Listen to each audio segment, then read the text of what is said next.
as an expression of individuality, and you can see that there's something to looking at people and theories as sort of a continuum where maybe not all these theories have to be mutually exclusive. They don't have to be right in order for another one to be wrong. They maybe coexist very nicely with each other. I mean, human beings to one degree or another are omnivorous. If you give a person enough calories, they'll probably survive from one day to the next.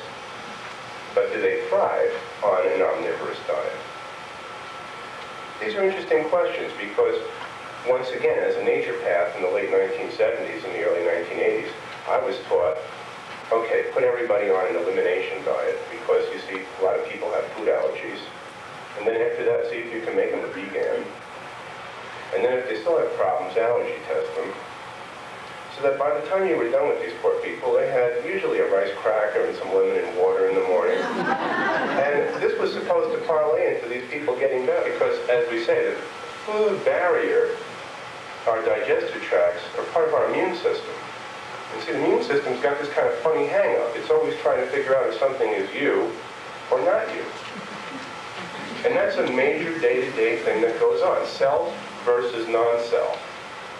If it's self, it's allowed to exist. It's friendly. It's considered something that's going to be sort of accommodated. If it's non-self, it's going to hopefully be destroyed before it can do any damage. So the second biggest misconception is that your blood type is like something that's on your blood and no place else. So, you know, when we call it a blood type, once again, we're putting on top of it this idea of, okay, well, let's name it. Let's basically understand it for what it is that we need to get out of it. Well, in medicine, we need to avoid transfusion reactions so that we can give people surgery. And you don't transfuse digestive tracts from one person to another. So they don't call them digestive tract types. You can just as soon be called an A, B, or an A or an O digestive tract system. But the utility of the whole thing is based in blood, so it's called a blood type. But actually, if you took a human being and inventoried the amount of their ABO blood type antigen, their digestive tract would have more of their blood type in it than their bloodstream would. Because, you see, the digestive tract is laced with mucus. And it's the mucus that has the blood type embedded in it. Because your blood type functions as one of those invitation-only guest lists. And so by putting your blood type in your mucus, your body's saying, this is the situation by which I'm willing to accept things. You know, they said things, antigens and antibodies, right? And it says antibodies, antibodies. But you wouldn't have an antibody if you didn't have an antigen. See? You have to have both in order for the concept to work. An antibody is like a thing that floats around your bloodstream looking for trouble, made by your immune system, and it likes to attach to an antigen.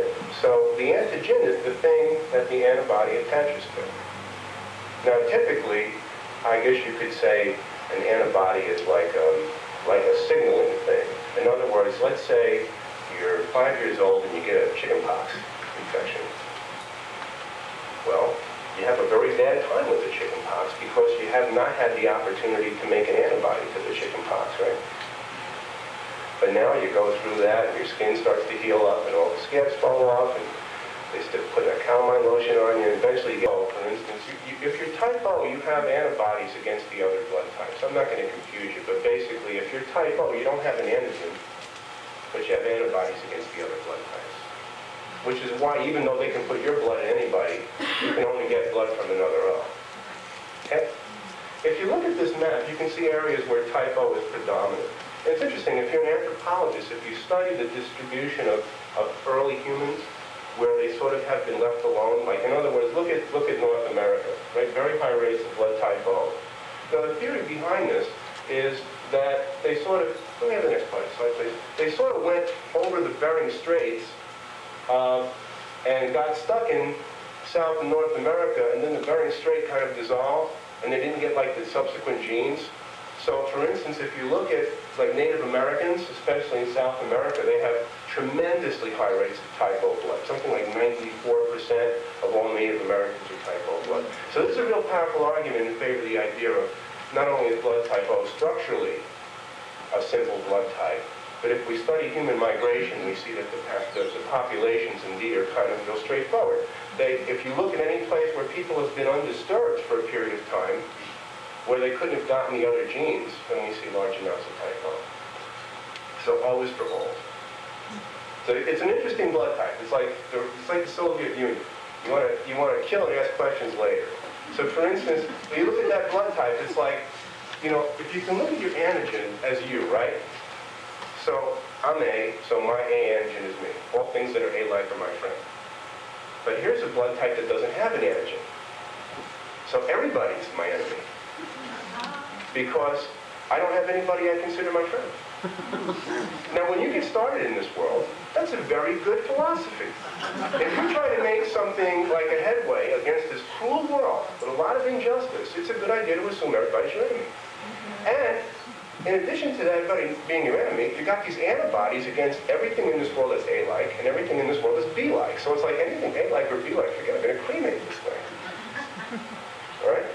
So like I say, it's a nice, simple machine. Type O immunologically is very direct, very simple, few moving parts. First blood type that's got an antigen, right? It's got that A thing.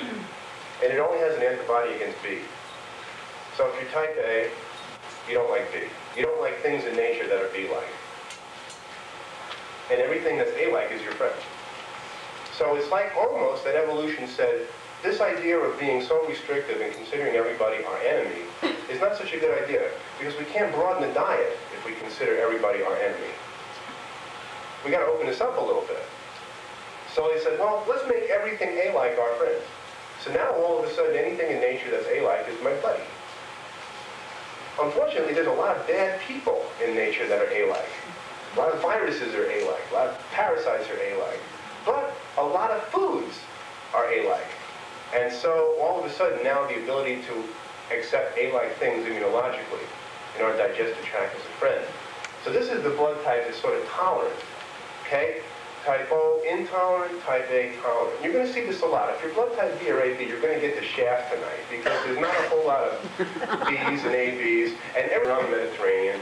And they're all found at a time when human beings have something called the Neolithic Revolution, which means essentially that they discovered agriculture. What's the great thing about agriculture? You can support big populations with agriculture. You don't have to basically scavenge and be a hunter-gatherer, because if you're a hunter-gatherer, eventually you run out of animals and then you're stuck. So this is great, because now you can have big populations, you can put them in cities. Right?